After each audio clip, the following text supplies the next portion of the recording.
Welcome to JD Sports. I am Jared Hood. This is Dwight Garfield. You can find our Twitter at _JD Sports _ You can find our Twitters there.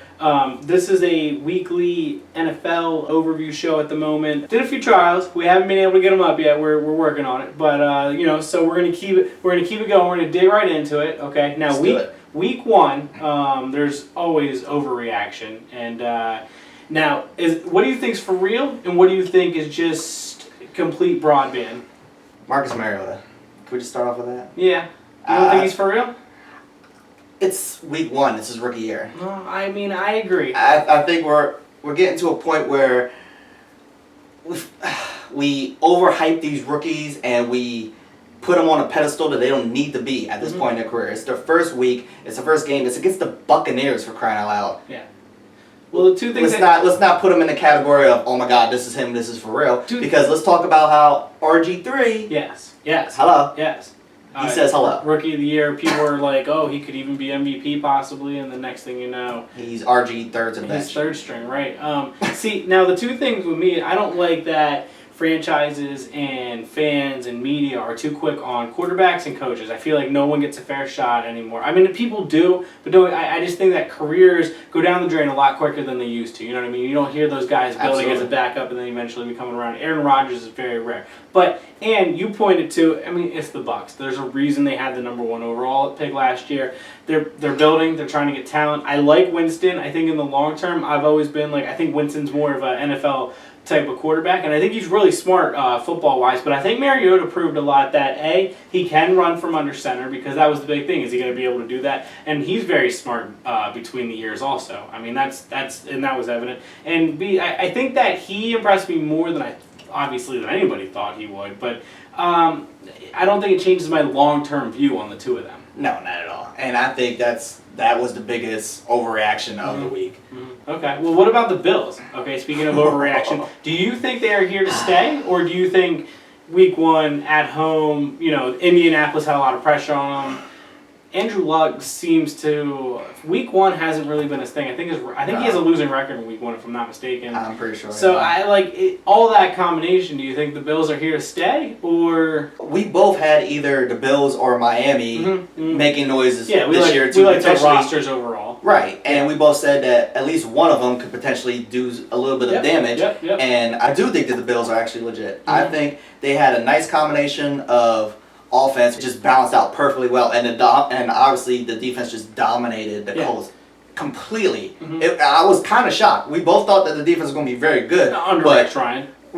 Obviously, so obviously it is going to be good. But oh my gosh, the way that they just manhandled the Colts was it was like, wow, is this real life? Is this really happening? We talked about how we both were talking about the Miami and the Bills, and the difference that we came up with that Miami would be better because of quarterback play. We both liked Ryan Tannehill. But we both said if Tyrod Taylor somehow becomes something that's unforeseeable, they can really make some noise with how good that roster is, plus all the running backs they have. Looking at Shady, he didn't even have a big day. Look at what they did. I mean, that's a big deal, at least for them. But do you think when teams get more tape on Tyrod Taylor and the Bills, they're going to be able to slow them down a little bit more, and then a little more tape on the defense? And with saying that, I don't mean to knock that around, because Mark Sanchez, look at what Rex Ryan did with him for the first 3-4 years of his career, and look at really where his talent level is. So I'm not saying that he can't sustain it with Tyrod Taylor, but do you think he will?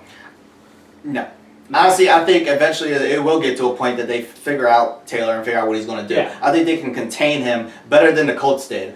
As far as the running game, I still feel like, it's LaShawn McCoy. I mean, and like you said, he didn't even have a great game. He's still going to do his thing, and the running game in general is still going to be very effective, but I think they can possibly contain the quarterback situation. And he did put up 300 yards, but he did enough. He did what he was supposed to do in the situation. Mark Sanchez was throwing under 200 yards. He was throwing 1 or 2 touchdowns. They were running for a lot of touchdowns and no interceptions. That's the biggest thing. And it worked. Holding on to the ball is really, the biggest thing. Now, the biggest thing for the Bills is that buzzsaw up in New England. We're going to talk about that game in a little bit, but is there any other overreaction or maybe not enough love going around? Do you think Cincinnati's super legit, or do you think Oakland just lost a quarterback?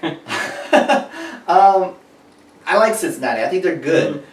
I think it is a little bit of an overreaction because considering who they played. I don't feel like, because it really is Andy Dalton and AJ Green show, and I feel like you can only ride on just AJ Green doing work for so long before it just doesn't work anymore.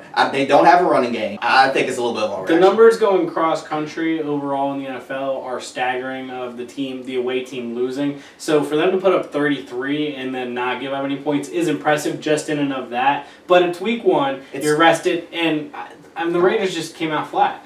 To say they didn't look good. Everybody was. I think a lot of people really thought this was going to be a year they turned it around at least a little bit, and their coach used the word embarrassing in the week 1 press conference. Let's talk about embarrassing. I actually picked the Raiders to win that game. Yeah, so did I. And that was the one game that I like Amari Cooper. I like Carr. I think with Khalil Mack, I think their defense. Like I like what the Raiders have been doing at least on paper over the last couple of years. It's moving forward, transitioning. Getting it done in the locker room, getting it done on the field. It's one thing to talk about, it's another thing to execute. And the one thing Oakland hasn't been able to do in years is execute. The quarterback situation is kind of up in the air, but I'm already off that bandwagon. Right. Now moving on through other headlines through week 1, is New England this good? Like, they were very impressive on Thursday. Now, granted, Bell wasn't there for the Steelers. And Blunt wasn't there for the Patriots, though, also remember. So, there's that. But do you think New England sustains this through the entire season going into the postseason? Or do you think this was just like a week 1 fired up, putting the banner up, you know what I mean? We're back at it. Brady's not suspended at home Thursday night. I felt like this game, he was going to be riled up, and that was just going to get the team riled up, and they were going to win. Yeah. But the thing, more so than the Patriots, what I really took away from that was what the Steelers didn't do. The defense was very suspect. They look confused at times. They had no idea what was going on, and that was the biggest takeaway from that game for me. The other thing that was a takeaway was the fact that D'Angelo Williams, though, ran he looked really all good. over the Patriots. He looked very good. He was the best part for the Steelers. I didn't think Ben had a horrible game. He wasn't great, but he had a decent game. He got the pass to Wallace there at the end for the touchdown. The Steelers weren't horrible overall. I don't take away that they were necessarily that bad, but I think the Patriots, they're a very strong team. Like you said, they came with a chip on their shoulder. Do they hold that chip the whole way down through the whole season? I'm not saying they're going to the Super Bowl, but do I think that they're going to still be this juggernaut? Absolutely. Yeah. I think and I do think they're going to have this chip on their shoulder, but I feel like they're still going to carry that. You know what? It's us against the world, and they're going to keep doing this. We're going to talk about the new impact with the Cowboys playing the Eagles without Dez, but long term, when you're talking headlines from week 1, Dez going out for 4 to 6 weeks, and I was hearing forgive me, I can't remember the receiver's name. I think it was an Atlanta receiver, if I can't mistake. He said that he thinks Dez's injury could be even season-ending, which is crazy. Now, he's not a doctor, nor was he, looking at Dez's foot. I'm just saying he said that. But 4 to 6 weeks, realistically, say 6 weeks. Does Dallas go 3-3? I don't know if they have a bye in there or not, so forgive me on that also. But do they go 3-3? Do they go 4-2? Do they go 5-1? Do they go 1-5? All right, so there's a lot to comprehend. Right. Dez was a big part of the offense. He was a huge part of the offense. He was, and he definitely is. He is our offense. Yeah. Obviously, it's a big blow. We've been hearing numbers for the past couple of days. What it could be. It could be as low as 4 games. Yeah. I've heard as much as half the season. Yeah. So I really don't know. Dez is saying don't overreact. Right. He's going to let us know.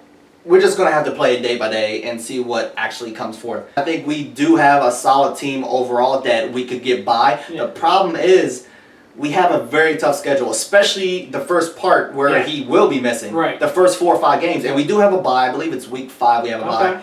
Obviously, we have the Eagles this week for week 2. We have... I'm trying to think off the top of my head. I know we have New England in there. That's in that run. Yeah. Seattle's in that run. Oh. It's a very tough schedule. I think they could be above 500. Let's put it this way. Okay. I think they would definitely be above 500. Before this injury, I actually had Dallas being at least Green Bay or Seattle. I don't think we're going to be both. Right. I think we at least take a win over one of them. Okay. Potentially in Lambeau. Ooh. Because I think we want that revenge. Strong build, right. Now that Dez is injured, it's very hard to say. I think we'll still hang in there. Huh. And considering how weak the division is overall, other than the Eagles are our only threat. Yeah. I'm not worried about Washington whatsoever. Right. And then the Giants, the way they looked week 1, obviously it's only 1 week, but I think it was as much a test to the Cowboys defense as it was how bad the Giants looked. But listen, Eli was lost in the last minutes of the game. He's admitted that. It was bad. You're not going to compete in the NFC East, especially with the two talented rosters in Dallas and Philadelphia. I think the thing with Dez, their defense is going to be leaned on a lot more because you're going to have to figure out. I mean, they only ran the ball 22 times, if I'm not mistaken, on Sunday.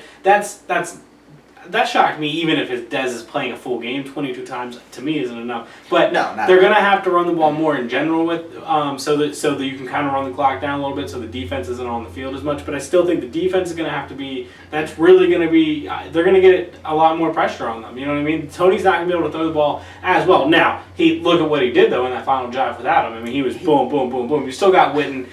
He handled a great drive. Okay, he kind of. But Dez overall throughout a 60-minute game it's not just that. Now, do you think Tony looked better on the run? I mean, Tony looked better under 2 minutes under the fire without no huddle, he looked better running Chip Kelly's offense in under 2 minutes than he did in the prior ones. Not that he wasn't moving the ball downfield throughout the game because they were just getting unfortunate events. I mean, balls off the hands of a receiver and right into the the Giants. It was like a magnet to them. But I mean he did very well compared to what most people feel like he's capable of doing in the last 2 minutes. That he always blows games, which is an overrated statement. No, you're completely right. He had such a poise about him. He was very confident. He marched down that field and just tore apart their entire defense. Yep. We have decent receivers. Obviously, you can't place that type of talent. You can't replace a Dez Bryant talent. That's like Jordy Nelson, though. That's the same kind of situation. Right, and you can't replace that talent. But we do have a solid receiving core. I love Cole Beasley. Obviously, Jason Witten, that goes without question. We do need to run the ball more. I actually think we ran very well. When Randall ran, when he actually did carry the ball, it was good yards. It made me say DeWho. DeMarco Murray, I called him DeWho because of the fact that Randall was able to do the exact same thing. He was able to run in the open gaps because that offensive line. McFadden, I honestly thought he was going to get a little more touches, so I would like to see him get a little more involved, but Randall was just doing his thing in general. Yeah. So, we're going to see. Okay. I'm hopeful. I think we're still going to be okay. We're still going to be in the mix. I don't think the Eagles are going to just overtake the division completely. That's not going to happen. Yeah. But this does hurt. Obviously, this hurts. And depending on how long Dez is out, it's going to play a huge factor, especially in the later part of the season. Okay. Well, we will see. Now, headlines. My last headline, I don't know if you have any, but my last headline was Flacco and Manning squaring off on week 1, and neither scoring an offensive touchdown. Both defenses scored a touchdown, no pick sixes, but I mean that was mind-boggling to me. I think that was the most curious thing that happened in week 1. Now I think both defenses are really good and improved from last year, and I think that they're both coached really well. And I think that both offenses are down a little bit than years past, but I didn't expect it to be that brutal. I think moving on, both offenses will find a little bit more of a group, but that was impressive by the defenses, but. I mean, was that shocking to you? I was more shocked about the fact that Joe Flacco wasn't doing work against Bronco defense. Yeah. I think there's an overreaction right now about Peyton Manning. Yeah, I don't buy this whatsoever. I don't buy the fact that he's all of a sudden done. I'm not betting against him. You know what I mean? Not until I need to physically see him do it for like 10 weeks before I decide that he's done. One week, I'm not. I'm not jumping off that ship yet. If we're 4 or 5 games in and he's still putting up the same kind of numbers, then we're having a conversation. Right, yeah. Right now, against the Baltimore Ravens, granted, Suggs is now out for the year. Right, which is really tough for them. It's still a very good defense. And, they have off games. You're due to have an off game. So, I think it's a little bit overreaction. As far as Flacco, I really was surprised. Me too. I don't buy that into the Broncos defense that... Yeah. That they were able to stop him per se. I think it was more so what he wasn't able to do. Okay, yeah. So. Hey, listen, they got the Raiders this week, so you want to try to get it back on track. I think that's a good team to try to get it back on track against.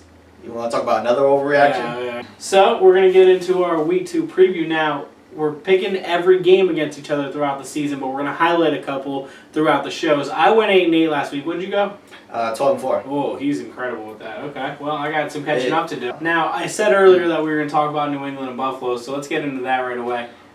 Who did you pick? I went Buffalo. Yeah? I went Buffalo. Wow. I mean, They're at home. I do buy into their defense. I really do. Because it's a divisional game, I feel like they're going to naturally do a little bit of work, and there's going to be that back and forth. Nobody's going to blow anybody out here. Yep. Let's not even go there. I agree. I feel like Buffalo's going to just do enough to squeeze by. I don't think, like I said, it's not going to be a blowout. Yeah. They could win by a couple points. Right. I think it's going to happen. I think the offensive line is going to allow the running game to open up a little more. We're going to get more running. I don't think that they're going to be throwing the ball as much. I think Shady's going to be doing a little bit more. Yeah. And I do feel like the defense is going to put enough pressure on Brady that it's going to make him not put up the type of numbers he's done in the past. Well, New England has an extremely good front seven, so I'm excited to see Buffalo's offensive line and Shady and the rest of their power to see if they can run the ball against New England, because that's going to be the difference in this game. I do think that Brady's going to find some success against them, just because Belichick, the Patriots overall have found success against Rex Ryan. Sometimes not so well, but sometimes Rex Ryan, it's a 10-7 game, but the Patriots seem to usually win these games. So I picked the Patriots, but I think it's going to be good. It's hard for me to go against Tom Brady. He is on the road, like you said, and that atmosphere up in Buffalo is crazy right now. But I just even have a feeling, even if it is a 10-7 game, if you're telling me Brady versus Tyrod Taylor, I'm going to have to take Brady, and that's the difference to me right there. I hear you. And you know what? I can actually make another point for you. The fact that the last time Brady played against them last year, he went 27-37 for almost 400 yards. Right, I agree. But in saying that, Rex Ryan. Exactly. It's a completely different team. Defense. Buffalo is completely different. It's a completely different defense. It's a completely different offense. Mm-hmm. So I think it's going to be a lot more interesting. Yeah. I'm really looking forward to this game. Yep. But I got Buffalo. Yeah. Sorry, Brady. Next two games are West Coast teams going to East Coast at the 1 o'clock time slot, which is the numbers are even more crazy on that. We have San Francisco playing Pitt. Who would you pick in that one? I actually went with Pittsburgh. Yeah. I don't buy into San Francisco. I don't buy into that win over Minnesota whatsoever. Okay. Like I said, I think I actually had them last or third in the division. I don't buy into them. I think that they had their moment, and I can't judge them off of this past week. I can't judge them over a win over Minnesota because I believe in Minnesota even less, frankly. Sorry, Adrian Peterson. There's no way they're going to go 0-2, especially when this game is in Pittsburgh. Right. They're not going down 0-2. They have too much weaponry on offense. Again, the defense is going to have to get together. I think they could potentially do that at home against a traveling 49ers team. Yeah. Because of the fact that, who did they have in San Francisco, realistically? Carlos Hyde had a huge game on Monday. Is he going to do that against the Steelers? Great. I know we're questioning their defense, but is he going to do that? I don't know. That's going to be the question. I picked the Steelers as well. I'm on your side, and I don't necessarily believe in the Niners, but their defense played a lot better than I expected them to. Now, I'm with you on the Minnesota thing because there's layers to this, and the Minnesota, I think AP's going to look better this week than he did before. That's his first game in a year. That was rough, but I think the Niners defense looked a lot better than I expected. Carlos Hyde came out, had a way better game than I expected. Kaepernick was so-so throughout the game. It was very slow and sluggish from what I was able to watch. It was a late game on the East Coast. We live on the East Coast, so it was a little tough for us to watch. But Kaepernick was sluggish from what I did see. Obviously, the numbers are Carlos Hyde. I picked Pittsburgh. I think Pittsburgh just feels like this is a must-win in their eyes just because of how tough their division is. Absolutely. And San Francisco coming across country, Pittsburgh having the extra rest, and San Francisco playing on Monday night, the late game on Monday night. I didn't think about that. All of it to me, it's brewing up to be a Pittsburgh win. So I'm going to take Roethlisberger and the Steelers. Their defense has to step up a lot better. Absolutely. Staying in their division, another West Coast to East Coast game is San Diego going to Cincinnati at 1 o'clock. Who do you got in that one? To me, it's kind of the same deal. I feel like Cincinnati's going to pull this one out. Mm-hmm. I like San Diego. I like Phillip Rivers a lot, but I don't feel like they should have won that game, obviously, last week. No. I really don't. And as much as I feel like it's a little bit of an overreaction, like we said, with the Bengals beating the Raiders like they did, I still feel like that Andy Dalton and AJ Green is enough to take care of San Diego. Yeah. It's the same story. What does San Diego have other than Phillip Rivers? I picked Cincinnati as well. I love Cincinnati's offense, and I think Cincinnati's defense was hard-nosed, and I'm excited to see them play a real offense and a half decent quarterback. You know how I feel about Stafford and Rivers. So that game in San Diego was exactly because I think that both of them throw a lot of bad balls and both of them throw a lot of good balls. And I think that both of them, neither of them, you're not just going to go far with either of them in my mind. But that was a typical Stafford and Rivers game. You know what I mean? But it was good. It was fun to watch from a fan perspective. It was very fun. Yeah, I think that Cincinnati's defense is going to be able to shut down Rivers, and I do think that Cincinnati's offense. Tyler Eifert had a big game, but that's going to leave more open for AJ Green, Hill with running. You know what I mean? So Andy Dalton. I mean, he's proven in the regular season. It's week 2 at home opener. They're flying across country. I gotta go with Cincinnati. Imagine this. They potentially can go 2-0 and Steelers can go 1-2. Yeah. Isn't that crazy? Yeah. You're absolutely right. And then that's Baltimore. Now Baltimore losing sucks. Now they're playing Oakland. And I'm pretty sure we both picked Baltimore. But let's just say they lose a couple games because of losing Suggs. Right there, week 1 looks to be a big week in that division. It really does. That's could crazy. really open that up. Yeah. We're going to see. Yeah, we will. It will open that up. Now, usually I would go in order of time, but I'm going to skip the 4:25 game that we're going to not speak of at the moment. I'm just going to go right to the 8 o'clock game. This is pretty fun. Now, one of us are going to be really upset when this game kicks off, so it's not going to be as fun as it probably should be from a fan perspective, but you got Seattle going to Green Bay. Now, Green Bay has lost in the most dramatic ways you can possibly think of up in Seattle the last 2 times they played the Seahawks. So, last time was obviously in the NFC Championship last year. Heartbreaking. Rodgers doesn't have a blown-up calf this year, so that's a little better. Seahawks on the road, which is a little shaky. Lambeau, the Green Bay doesn't lose often. And this is a big game, though, because a lot of people have these two as the 2 top teams in the NFC. So this is a big game. This is a big game in that perspective of who's going to be, maybe a number 1 seed. Who'd you pick? Seattle. Yeah? I picked Seattle. Okay. You know what? Bounce back? I think it has to be a bounce back at this point. I don't feel like they can go 0-2. And obviously, the past couple games they have beaten Green Bay. Obviously, it's been in Seattle, but I mean, the last game, both quarterbacks played very poorly. Yeah. Let's just call it what it is. Okay. I mean, granted, Rodgers had that injury, but they played very poorly. I feel like, and part of me feels like I need to stick to what I said in previous weeks, which to catch everybody up on. I felt like Green Bay was going to fall off a little bit because of the Jordy Nelson injury. I feel like that's going to affect them long term. They had a rough week 1. Against Chicago. Well, granted, it's a divisional game, but and that's it's their Chicago. biggest divisional fight. But yes, I'm with you. Granted, it's Chicago. I'm with you. Cutler at the end against Green Bay, as he usually does.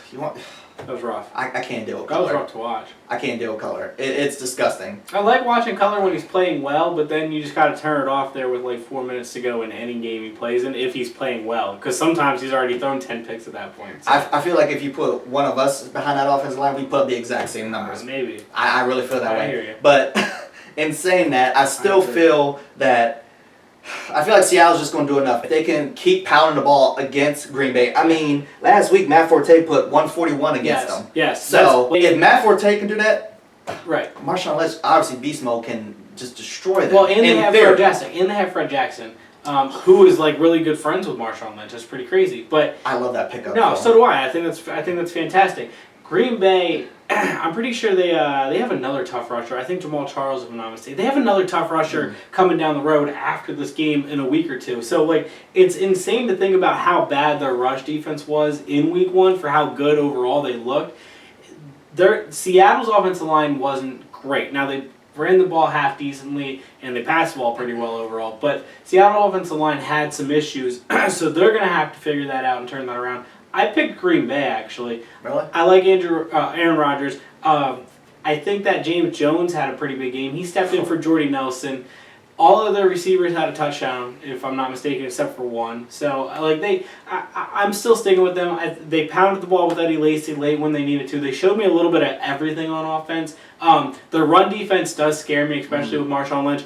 This is, when you talk about division for Seattle, this is almost a must-win because they already have a division loss. Yeah. So to go down 0-2, that's going to be extremely hard for them to come back from. So do you think James Jones puts up those same kind of numbers against that Seattle secondary? I mean, granted it's in Lambeau, And everybody says, well, Seattle plays better at home. They don't play the same when they're on the Look at road. what Nick But Foles, it's the same players. Look at what Nick Foles did against this defense. Fair enough. And you have Aaron Rodgers now. And I just think we're like seeing what Aaron Rodgers probably foaming at the mouth because Seattle's a little confused. They just lost Dan Quinn, which I talked about in the last things we talked in the last episodes that we had. I talked about how Seattle is going to go through a transition, and I don't think they're great on the road. The combination of the two, that's why I'm going with Green Bay. I don't know. I feel like there's so many controversies in Seattle. You got that. Yeah. I mean, obviously, we didn't even touch base on the fact that last week against St. Louis that they decided on 4th and 1 to hand the ball off, which that's a whole nother conversation. Should they have done it? In my mind, they did it just to shut everybody up about the Super Bowl. And to me, it's completely different circumstances, completely different situation. To me, you maybe bootleg it, maybe you play action it, maybe you sweep it. To me, you don't just hand it off on 4th and 1 and overtime, potentially turn the ball over, game over. You don't do that. To me, you be a little more creative there. Before I say this, I have a hard time criticizing play calling because I'm not in the moment. I don't see what they do in practice. But from watching a decent amount of Seattle games, just because they're been on a lot of national TV, they're fourth, or not even just fourth. They're short yard situation in clutch moments. They run it from the shotgun and they usually pass. Yeah. Like down at the 2-yard line. I think they had 7 attempts all of last year before the Super Bowl, and all 7 of them they passed and scored a touchdown. But all 7 they ran the same exact play. They just got picked off, and the Patriots were ready for it last year. So, and I think you're right. I think to a degree, Pete Carroll was thinking in his mind, or whoever, the offensive coordinator was thinking in his mind, we got to run the ball just so we're not questioned. And then they run the ball and they don't get it. And then you get questioned even more. As I said before, I'm not like it's hard for me to criticize play calling. I used to do it all the time, and I think I've just learned over the last couple of years. I'm not in that situation, and he had a gut feeling. He went with it. It didn't work out. He's moving on to the next week, but I'm with you. You took a lot of heat in the media completely throughout the entire week. So now, is it in your head? Because let's say this game comes down to it. You're down 3 points at the 2-yard line, 3rd and goal. Now what? What do you do? Do you trust anything? Do you trust anything today? Like, do you trust, because the last 2 times you were in that situation, it didn't work. And you did both things that you think should have worked. So, I mean, that's rough. That's scary. And they got to try to keep that out of their head. That's half the battle. So, we'll see. Well, now we're going to go to the main event, at least in our minds. I'm an Eagles fan. You're a Cowboys fan. Definitely. So, obviously, I assume you're picking the Cowboys. I have to go with my team. I'm going with Dallas in Philly. But you know what? I could actually make a legitimate case for it. Won the last 3 years in Philly. Mm-hmm. Yeah. Granted, I mean, again, going back to the Monday night game with you guys with Atlanta, I don't buy into your secondary. I said that before. Julio Jones put up, almost like 150 against y'all. I don't feel like anybody on Dallas is going to put up that type of numbers, especially with Dez being out.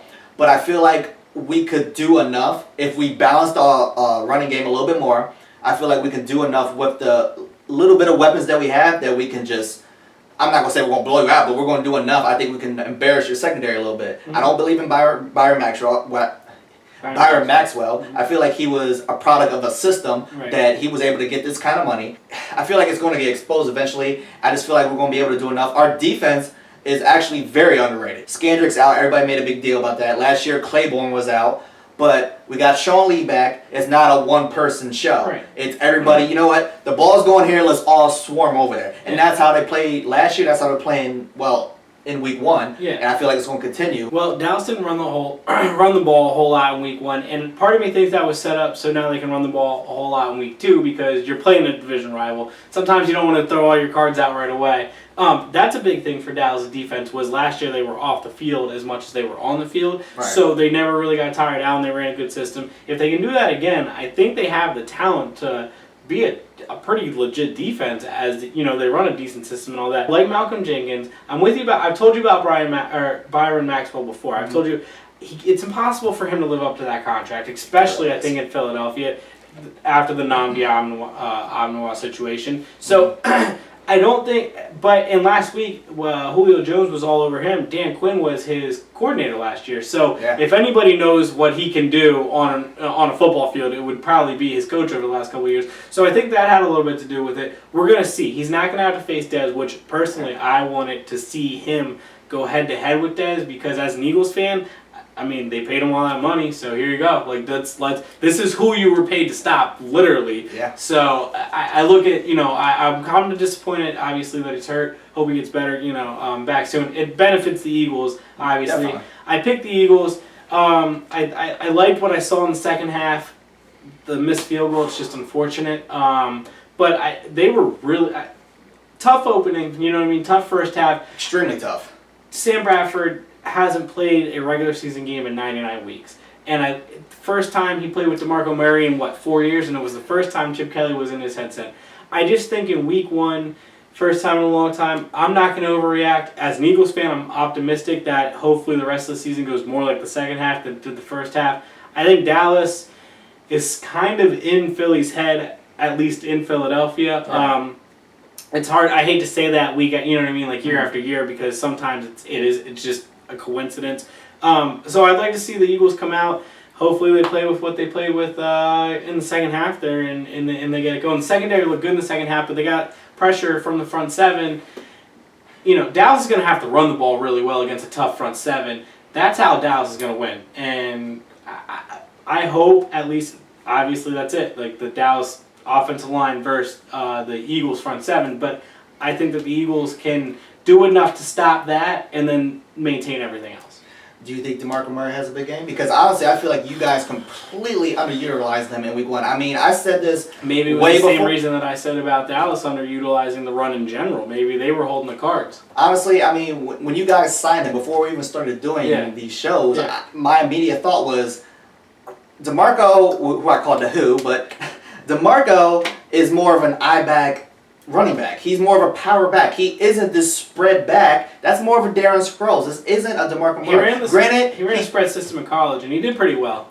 But that's not his strength right now in the NFL. To me, you go with his strength. And right now his strength is pounding the ball. Does he do that against Dallas? Because I feel like potentially, honestly, I feel like he might just do that. I'm not just saying just against Dallas. I think week in and week out, if he is your number one back, which he should be the Eagles' number one back, if your number one back's only getting 12 rushes, he should get the 12 rushes. You know what I mean? Absolutely. And I don't think they did enough of actually handing the ball off in general, and that was a big part of why they stumbled as much as they did in the first half. And then when you're down that much, you're just naturally going to pass. So he ended up not getting a ton of carries in week one. If he gets more carries in week two, hey, sometimes you get a T.O. performance against your former team, and sometimes you get a Brett Favre performance against your former team, and it just sometimes good, sometimes bad. So we'll see.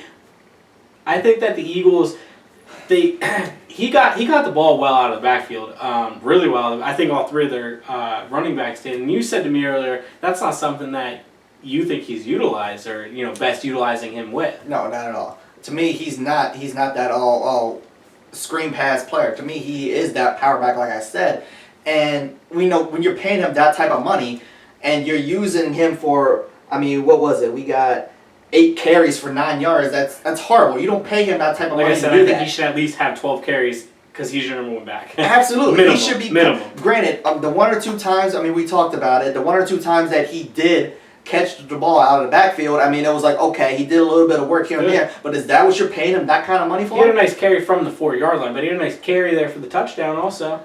And that is was that power. What you want out of him? Well, for that situation, yes. The Eagles' offensive line also had an atrocious game overall with all the penalties. They didn't have a great night blocking overall.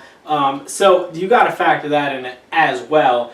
We'll see. We'll see. It's going to be a week to week thing. They're gonna have to adjust. It was the first week though for him in the system on this team. Also, getting play call from Chip Kelly. So all these things factor in. It's tough though going against Dallas week 2.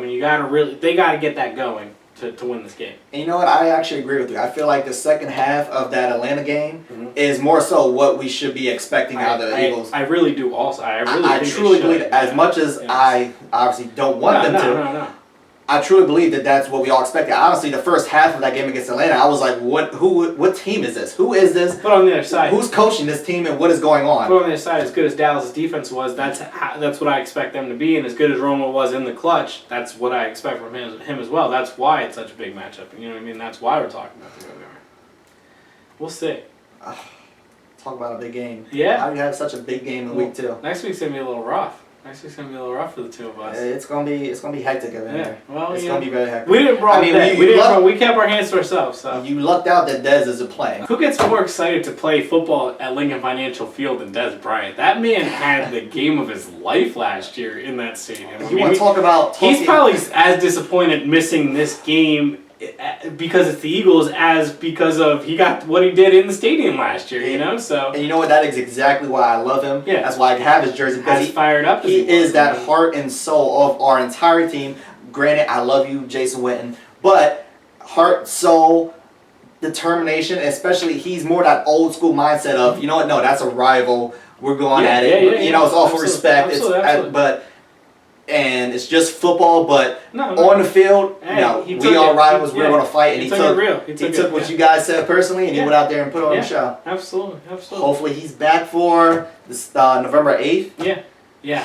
That's the rematch in Dallas. Yep. Hopefully, he's there for that. I'm holding my breath, not confident, but he's definitely missing out. He definitely wants to be there. Yeah.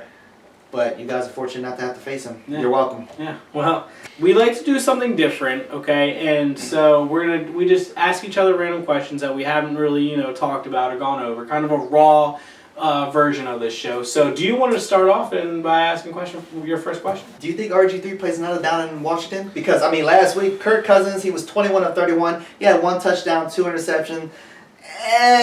He did all right. To me, it's kind of fishy what's going on down there with RG3. Mm-hmm. Well, to Kirk Cousins, I don't believe the Kirk Cousins hype. The man has never started an NFL game and won. Okay, I'm just getting that off the board right now. I agree. No, I don't think RG3.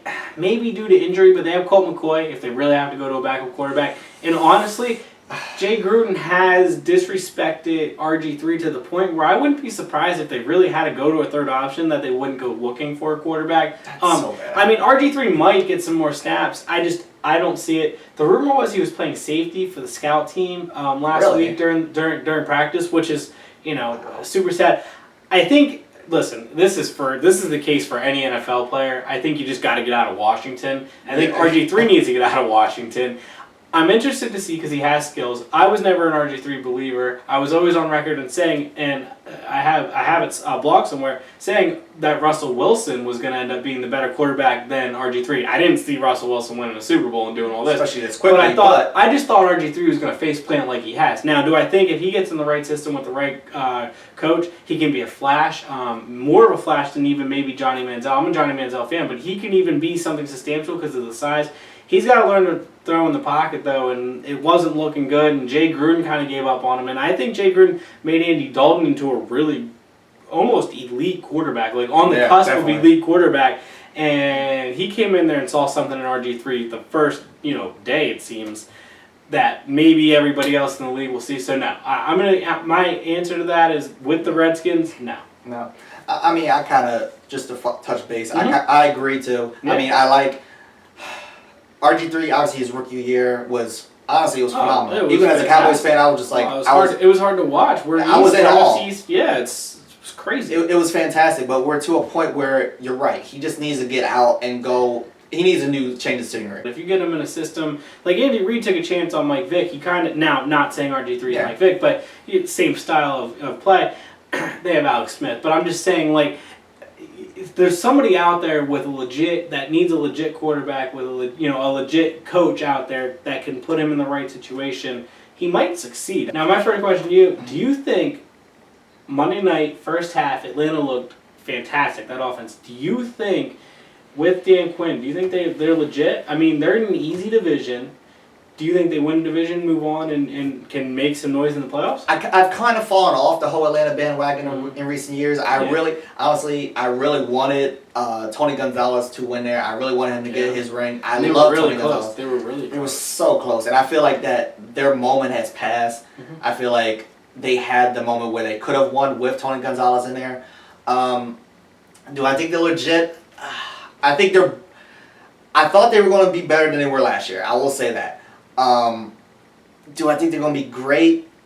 Not really. I honestly think that the Eagles just look so bad in the first half of that game that you can't really judge Atlanta either. Mm-hmm. We're just going to have to wait moving forward to see how both teams play. But just basing it on halves, the first half they looked very, very well. Yeah. They look very good. Their offense is like really, really good. So it's going to come down to what that defense does. I'm with you. I don't know if they are legit, but I think they're building on something. I think Matt Ryan, he's got a couple years left in him with Julio Jones and Rodney White. They can get something with that, their multiple running backs going on. I do have Atlanta actually winning that division. Wow, so yeah. We'll see. What's your second question? My second question. So out of the potential Super Bowl winning teams, teams that a lot of people are predicting to go in the Super Bowl. Yeah. Who do you think needs to win more this week? The Colts, the Steelers, or the Seahawks? Now, all three of them are 0-1. Indianapolis plays the Jets, and I don't know if the Jets are really that for real because they played Cleveland and it was week 1. Manziel came in, it was crazy. I don't think the Jets are all that for real, so I think Indianapolis has a really good chance of winning. Obviously, we talked about Pittsburgh. I think Pittsburgh's going to win. I think Seattle needs it the most because of what it does for them if they do win. I think like beating Green Bay in Lambeau, especially after losing in St. Louis the way they did, it will do so many wonders for their season. Where if they lose 0-2, not saying that the Patriots weren't 2-2 after 4 weeks last year and then they won the Super Bowl, so let's not overreact after 2 weeks as well. But at the same time, tough hole to come out of, especially already losing a divisional game and then losing to Green Bay. So not only do you have a divisional game lost, now you have the game against Green Bay, which might come down to home field advantage at some point, and you're really good in Seattle and they're really good in Lambeau.